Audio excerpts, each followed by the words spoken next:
Hi, ഇന്ന് തൈരൊന്നുമില്ലാതെ പെട്ടെന്ന് ഒരു അവിയൽ തയ്യാറാക്കിയെടുക്കാം.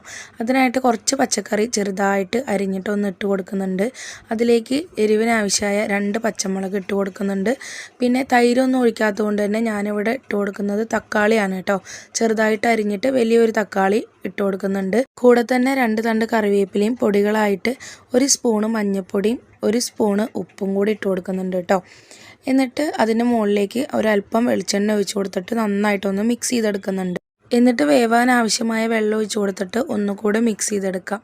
എല്ലാം നല്ല രീതിയിലൊന്ന് യോജിച്ച് കിട്ടുന്നത് വരെ.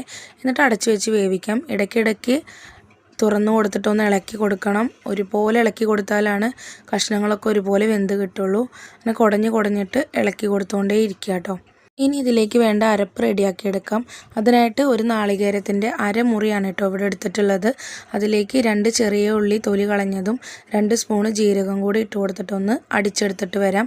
ചെറുതായിട്ടൊന്ന് അരച്ചെടുത്താൽ മതി. അപ്പോഴേക്കും നമ്മുടെ കഷ്ണങ്ങളൊക്കെ ഇവിടെ വെന്ത് കിട്ടിയിട്ടുണ്ട്. എന്നിട്ട് അതിലേക്ക് ഈ തേങ്ങയുടെ മിക്സ് ഇട്ടിട്ട് നന്നായിട്ടൊന്ന് യോജിപ്പിച്ചെടുക്കാം.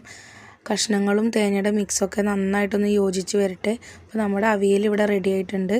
ലാസ്റ്റായിട്ട് അതിലേക്ക് ഒരല്പം കറിവേപ്പിലയും കുറച്ച് വെളിച്ചെണ്ണയും കൂടി ഒന്ന് തൂക്കി കൊടുക്കണം. അപ്പോഴാണ് അവിയലിന് നല്ല ടേസ്റ്റ് കിട്ടുക കേട്ടോ.